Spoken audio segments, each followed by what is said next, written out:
La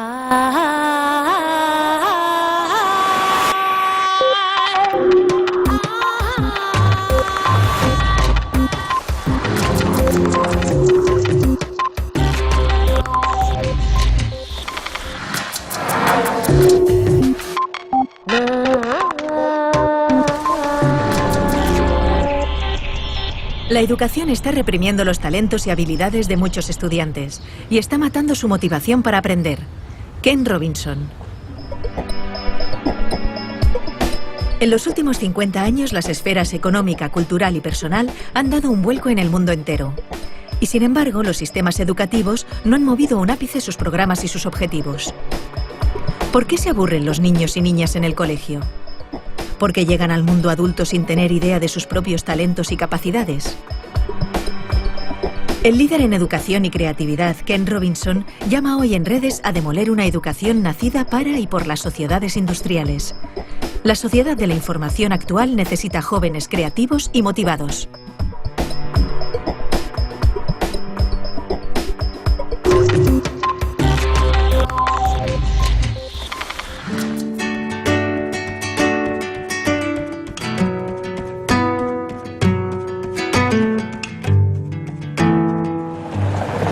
Debe hacer 60 años o algo así, era comienzos de la década de los años 50. Y aquí en esta escuela de North Hollywood High School es donde hice mi bachillerato. Me llamaban Eddie, que es el diminutivo de los norteamericanos para Edward o Eduardo.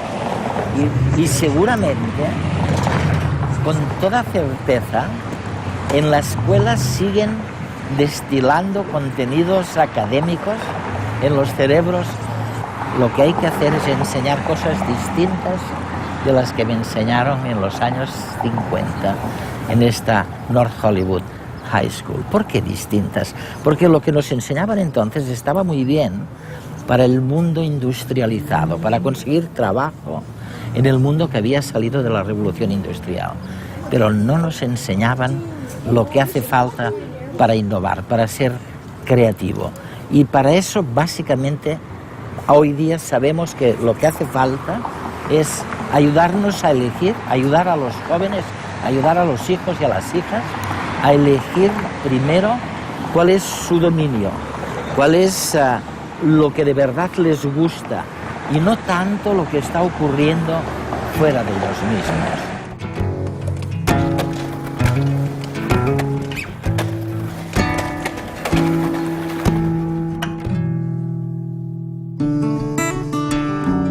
Mark Prensky, escritor y consultor, especialista en aprendizaje, resumió en redes hace unas semanas las capacidades escondidas de los niños. El deber de las escuelas, en mi opinión, es motivar a los chicos. Este es el motivo por el que no van a dejar de existir los profesores. Su trabajo es darles luz. ¿Tienen nuestros hijos trastorno por déficit de atención? Esto es lo que muchos creen. Les damos Ritalin y otros fármacos. Esto es lo que dicen nuestros hijos. Yo no tengo déficit de atención, simplemente no estaba escuchando. ¿Cómo encendemos las luces para estos chicos? Yo creo que la mejor forma es con aquello que les apasiona. Y creo que así toda esa mala prensa en torno a nuestros chicos la vamos a ver con otros ojos. Voy a darles una metáfora nueva. Digamos que nuestros chicos son cohetes espaciales. ¿Qué quiere decir? Pues que van rápido, que se lanzan de cabeza a lugares desconocidos, que son muy volátiles, que son difíciles de controlar con precisión como los cohetes de verdad. Necesitan ser programados adecuadamente, necesitan combustible adecuado y buenos pilotos y quizás requieran algunas correcciones a medio camino como los cohetes de verdad. Pero tienen un retorno potencial enorme. Todos los chicos lo tienen y es lo que tenemos que descubrir. El educador y asesor Richard Gerber también alertaba del desarrollo social de los niños de hoy. Un reto que tenemos como educadores es este. Nuestros hijos vuelven a casa tras la escuela cada día y aprenden más por sí mismos y de sus amigos en las redes sociales que en el aula, ¿o no? Como sistema educativo, ¿cómo podemos comprender este fenómeno? Los niños son consumidores sofisticados. Ya no tienen que esperar a que les enseñemos las cosas. Las encuentran por Internet, crean vínculos de amistad, aprenden unos de otros. Hace muchos años leí algo tuyo que me fascinó, porque pensé que nadie había dicho antes algo tan sencillo y tan cierto a la vez. Dijiste que elevar los estándares o los niveles de educación no sirve de nada si los niveles en cuestión no son válidos o si están equivocados. Y desde entonces he intentado leer todo lo que has escrito, como Out of Our Minds, por ejemplo. ¿Podrías explicarnos tu punto de vista? Mi experiencia es que la mayor parte de nuestros sistemas educativos están desfasados, son anacrónicos. Se crearon en el pasado, en una época distinta, para responder a retos diferentes. Con el tiempo, se han vuelto cada vez más limitados. En todas partes del mundo hay intentos de reformar la educación, y uno de los grandes mantras es que hay que elevar los estándares. Y me hace gracia porque, por supuesto que deberíamos mejorarlos siempre, pero no sirve de nada aumentarlos si están equivocados. Por ejemplo, en la mayoría de sistemas, se insiste mucho en elevar los estándares de matemáticas y de lengua, que por supuesto son muy importantes, pero no son lo único que cuenta en la educación. Las disciplinas artísticas cuentan, las humanidades cuentan, también la educación física. Me gustaría saber si es cierto que ha habido tantos cambios turbulentos, que ha surgido esa disparidad o esa gran brecha entre la educación por un lado y las necesidades individuales de las personas por otro. ¿Cuáles son, de verdad, esos cambios que han ocurrido? Pues creo que hay varios. Si nos planteamos cuál es el propósito de la educación, los políticos a menudo hablan de volver a lo esencial, a lo básico. Y creo que hay que hacerlo. Pero primero tenemos que ponernos de acuerdo sobre qué es lo esencial. En mi opinión, la educación, desde la guardería hasta la formación de adultos, tiene en líneas generales 3 objetivos. O por lo menos debería tenerlos. Uno de ellos es económico. Es innegable que una de las grandes expectativas que tenemos sobre la educación es que si alguien tiene estudios, estará en mejor posición para conseguir un trabajo y la economía se beneficiará. Por eso invertimos tanto dinero en la educación. Y ahora no es así. El problema es que las economías del mundo han cambiado diametralmente en los últimos 50 años. El mundo cada vez está más dominado por los sistemas de información. Estamos inmersos en una economía de servicios y la industria se ha trasladado fuera de Europa. Ahora mismo se ubica mucho más en Asia. Por consiguiente, económicamente, el mundo de ahora no tiene nada que ver con el mundo en el que tú y yo crecimos. La revolución industrial forjó nuestro mundo, pero también fraguó nuestros sistemas educativos. Tenemos un sistema de educación industrial. Es un modelo de la educación basado en la producción. El segundo gran reto educativo es de índole cultural. Una de las cosas que esperamos de la educación es que ayude a las personas a comprender el mundo que les rodea y a desarrollar un sentimiento de identidad cultural, una idea sobre su lugar en el mundo. Sí. Si analizamos los sistemas educativos de todos los países, en España no hay duda de que esa expectativa está presente en el sistema de enseñanza. Se pretende ayudar a los alumnos a conocer mejor la cultura española y lo mismo sucede en el resto del mundo. Es una gran expectativa de la educación. El problema es que el mundo también se ha transformado culturalmente en los últimos 50 años. No tiene nada que ver con el mundo en el que crecimos. Cada vez es más interdependiente, más complejo y también más peligroso culturalmente en algunos aspectos, más intolerante en ciertas cosas. El tercer gran objetivo de la educación es personal. Lo saben los que tienen hijos, pero también cualquiera que esté vivo. Una de las cosas que esperamos de la educación es que nos ayude a convertirnos en la mejor versión de nosotros mismos, que nos ayude a descubrir nuestros talentos, nuestras destrezas.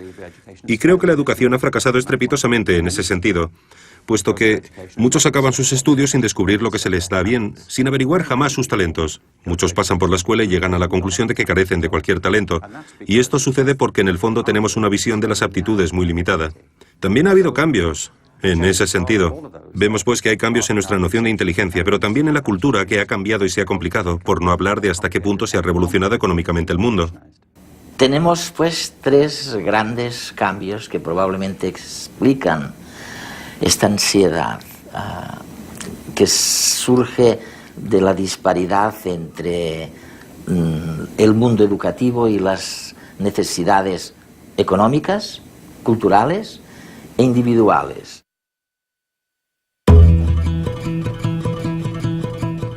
Hacer un fuego, cazar, recolectar plantas comestibles, fabricar recipientes y armas.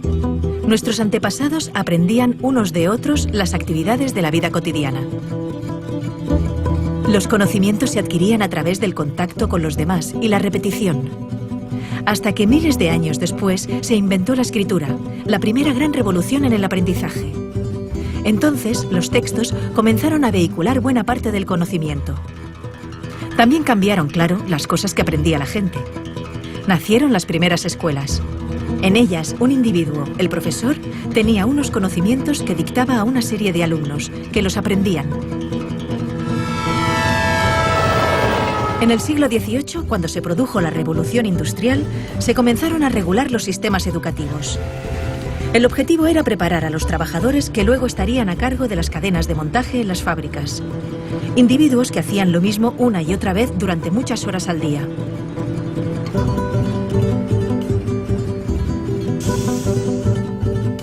La escuela que se inventaron seguía ese patrón. Todos los niños repetían y repetían de memoria determinados conocimientos. Un proceso estandarizado y lineal, en el que les enseñaban aquellas materias que se consideraban útiles para la recién nacida economía industrial. Es el modelo que ha perdurado hasta nuestros días. Sin embargo, ya no nos sirve, porque el mundo, en el último medio siglo, ha cambiado radicalmente. Los avances espectaculares que se han producido en ciencia y tecnología han hecho, por una parte, que pasemos de ser una sociedad industrial basada en la producción masiva de objetos a una sociedad de servicios y de información, en la que el motor son las ideas y la creatividad, la capacidad de inventarnos nuevos oficios más acordes al siglo XXI. Y por otra parte, los descubrimientos científicos nos han permitido conocer mejor cómo funciona nuestro cerebro, el órgano encargado del aprendizaje, y descubrir algo que los griegos ya sabían, que no aprendemos repitiendo, de memoria, sino haciendo, cuando nos emocionamos. Por eso, hay que transformar la escuela de arriba a abajo. Necesitamos un sistema educativo que, mediante el aprendizaje social y emocional, fomente la educación personalizada, que potencie el desarrollo de cada individuo, que estimule la creatividad, la pasión, la energía, el talento. Porque nuestro futuro está lleno de nuevos retos que requerirán nuevas soluciones, y estas dependerán de cuán creativa, vital y variada sea la gente. Y también feliz. Y para ser feliz necesitamos realizarnos y desarrollarnos, descubrir y cultivar aquello que nos motiva y hace sentirnos bien. Bienvenidos a la escuela del siglo XXI.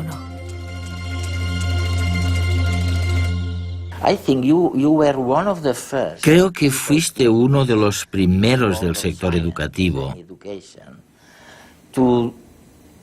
en hablar de la desafortunada división entre ciencias y la cultura o las artes. Y es curioso, porque nosotros, cuando preparamos programas científicos, a menudo tenemos que enfrentarnos a un dilema. Nos planteamos que un tema no encaja bien en lo que los científicos denominarían temática científica, así que es mejor descartarlo. Pero tú afirmas que como resultado de esta escisión entre la ciencia y las disciplinas artísticas, hemos ignorado un campo fantástico, el de la creatividad. ¿A qué te refieres exactamente? Pensemos de nuevo en la educación. La mayoría de países no instauraron un sistema de educación pública obligatoria hasta mediados del siglo XIX. Se trata de ideas bastante nuevas. Dos factores influyeron mucho en la educación. El primero fue la economía industrial, que provocó una cultura organizativa de la educación extremadamente lineal, centrada en los estándares y la conformidad. Y el otro gran factor de influencia, en mi opinión, fue la cultura intelectual de la Ilustración, que desencadenó en la cultura académica de la educación. Una de las características de la enseñanza es que hay una jerarquía de asignaturas en las escuelas. En la mayoría de sistemas tenemos arriba de todo de la jerarquía la lengua, las matemáticas y las ciencias. Un poquito más abajo están las humanidades, como la geografía y los estudios sociales, o la filosofía, cuando se enseña.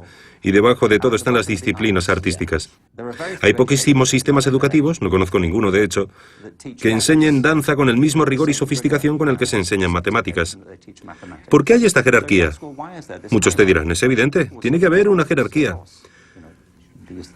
¿Pero por qué? Creo que hay dos motivos. El primero de los cuales es económico. Se cree que las materias que están más arriba en la jerarquía son más relevantes para el mundo laboral. Para encontrar trabajo. Sí. Y te encuentras con afirmaciones como, no te dediques al arte, jamás serás un artista ni te ganarás la vida con el arte. No hagas música, es muy difícil salir adelante como músico. Así que un argumento es claramente económico. Pero lo interesante es que nadie te dice, no te centres en las matemáticas, nunca serás matemático, ni tampoco, olvídate de la química, jamás serás químico. Esto se debe a que en nuestra cultura intelectual existe una asociación entre las ciencias y cierto tipo de conocimiento objetivo. Se cree que al trabajar con las ciencias, se trabaja con hechos y certeza, que son las cosas que marcan diferencias en el mundo, mientras que las disciplinas artísticas se asocian con los sentimientos y la expresión personal, por lo que están muy bien para entretenerse, pero no son importantes para la economía. La Ilustración y la Revolución Científica crearon un modelo de inteligencia y conocimiento que ha imperado en nuestra cultura. Desde entonces, el arte se ha asociado con la corriente del romanticismo del siglo XIX, con la expresión de sentimientos. Y creo que es un problema enorme, porque esto ha disociado el intelecto de la emoción. Y hemos pasado a considerar ambas cosas como separadas, en detrimento tanto de las artes como de las ciencias. La creatividad ha pasado a asociarse con lo artístico y no con lo científico, porque se cree que la creatividad tiene que ver con la expresión individual de las ideas. Yo propongo, entre otras cosas, retomar una concepción de la creatividad que nos devuelva la relación entre las disciplinas artísticas y científicas, puesto que ambas salen perjudicadas de la separación. Mientras hablabas, pensaba en el patrón que sirvió para establecer que alguien estaba en la parte adecuada del conocimiento, lo que llamamos el cociente intelectual. ¿Por qué demonios hemos creído durante tanto tiempo que la medición del coeficiente intelectual era importante para la vida económica? ¿Por qué? El cociente intelectual fue una de las nociones que surgió del crecimiento de la psicología y la sociología, de los intentos de aplicar las mismas características de las ciencias físicas a las personas. Lo importante es que había dos fuerzas. Por un lado, un verdadero espíritu de investigación, para ver si podíamos medir la inteligencia igual que medimos el movimiento de las mareas, pero también coincidió con el crecimiento de la educación pública, que requería una manera eficaz, rápida y objetiva de caracterizar a las personas para poder educarlas. Se necesitaba saber, en cierto modo, si tenían una inteligencia normal, inferior a la media o extraordinaria. Alfred Binet, cuando creó el primer test de inteligencia en París, estaba interesado en los niños con necesidades educativas especiales. Para descubrir cuáles eran sus necesidades, necesitaba tener una idea de cuál era la capacidad media. Este era el objetivo inicial. No obstante, los test de inteligencia se volvieron fundamentales para la categorización de alumnos en las escuelas públicas, pero también para la selección en el ejército. Se han convertido en un mito, me parece. Han pasado a formar parte de nuestro léxico cultural como si fueran objetivos. Una de las organizaciones más importantes que hay es Mensa, la organización de personas con cocientes intelectuales altos. Y me parece estupendo, no voy a criticar a Mensa, pero me planteo si esto es así realmente. En realidad, el test de inteligencia solamente mide la capacidad de hacer test de inteligencia. Hay personas a las que estos test se les dan muy bien. Si queremos saber lo inteligente que es alguien, por lo menos deberíamos aceptar que la inteligencia entraña mucho más de lo que se puede medir en un test de inteligencia. ¿No deberíamos incluir también otras preguntas? Como por ejemplo, ¿sabes componer una sinfonía? ¿Sabes interpretarla? ¿Gestionar un negocio de éxito? ¿Sabes bailar? ¿Sabes escribir una poesía que conmueva a los lectores y les haga llorar? ¿Tienes empatía? La empatía, sí. Si el ser humano solamente tuviera las habilidades que se miden en los test de inteligencia, la mayor parte de la cultura humana jamás habría existido. Yo no querría vivir en un mundo así. ¿Tú sí? No. Tenemos una visión de la inteligencia muy reduccionista.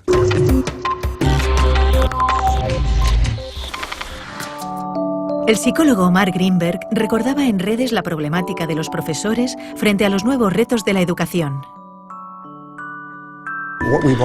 Hasta ahora lo que hacíamos con los profesores era presionarlos, muchas veces, para que se centraran únicamente en lo académico, solamente en la lectura, las matemáticas y las ciencias.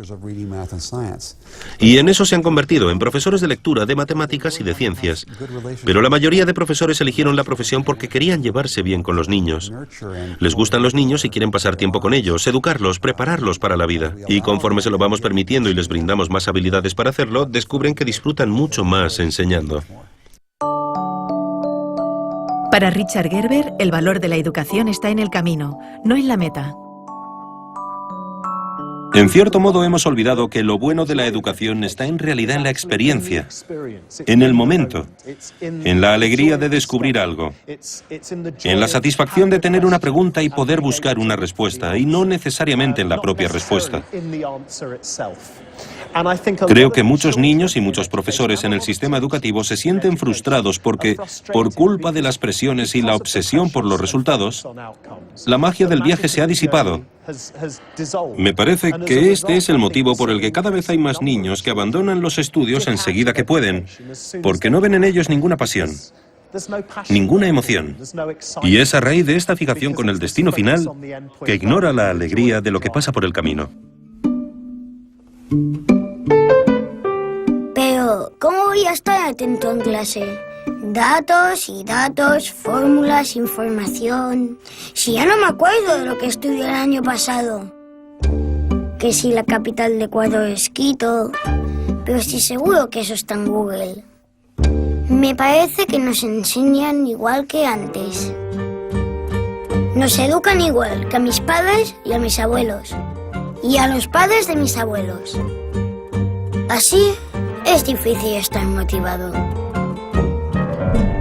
Ahora se ha puesto de moda decir que tenemos TDA, porque creen que no atendemos en clase. Algunos niños sí que tienen un problema y necesitan pastillas. ¡Todo pastillas! Pero a otros lo que nos pasa es que estamos muy aburridos. Porque con las cosas que nos gustan podemos pasarnos horas y horas. ¿Por qué en lugar de darnos pastillas no intentan motivarnos? Para que seamos creativos, para que inventemos, para que soñemos, que nos den ganas de aprender. Pero si vivimos en una época súper chula, tenemos el mundo a nuestro alcance. Con un clic. Yo me paso horas navegando por internet, mirando vídeos, jugando. No sé, es que en el cole me duermo. Piensen en ello. Me gustaría explicitar o sugerir a los telespectadores los grandes cambios. ¿Cuál es el contenido real de estos grandes cambios a los que se está refiriendo Ken Robinson? Vamos a ver, empezó todo por un tipo de pensamiento que era el de la Edad Media. Ok. Luego nos dice en dos palabras cuál era la síntesis de este pensamiento. Después viene el Renacimiento, que es totalmente o muy distinto. Después viene el pensamiento de la Revolución Industrial, lo que llamamos la Ilustración. Después viene otro tipo de pensar distinto, que es el romanticismo. Y por último, en estos momentos, ¿dónde nos encontramos? ¿En pocas palabras? En pocas palabras, toda la historia. Bien, procuraré ser breve. Toda la historia moderna de Europa, en unas pocas frases. En cualquier caso, la corriente mayoritaria en la Edad Media es que, por lo general, todo el mundo estaba muy dominado por las ideas de la Iglesia. Y había una jerarquía social y económica muy marcada entre la aristocracia y la población rural. En general, era un estilo de vida muy rural, especialmente en toda Europa. En el Renacimiento, el desencadenante fue el redescubrimiento de los textos clásicos, de los pensadores y filósofos griegos y romanos.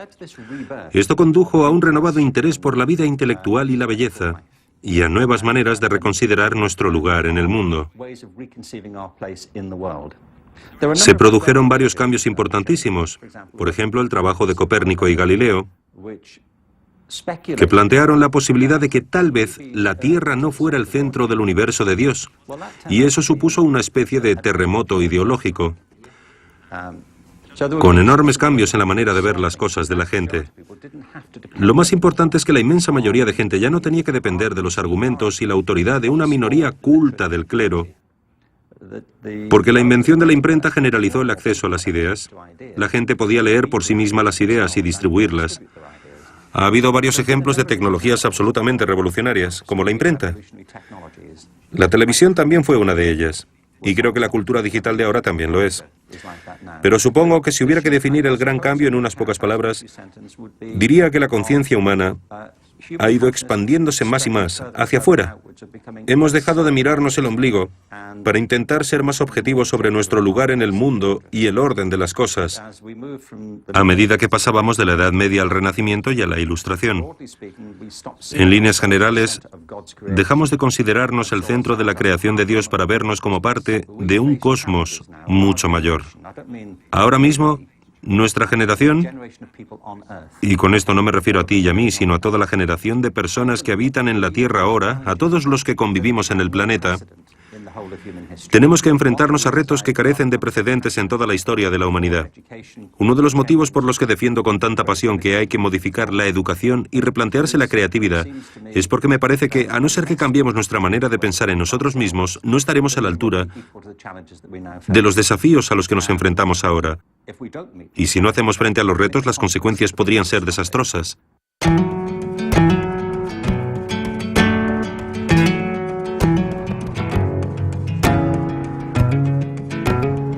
Si no estás dispuesto a equivocarte, nunca llegarás a nada original. Ken Robinson.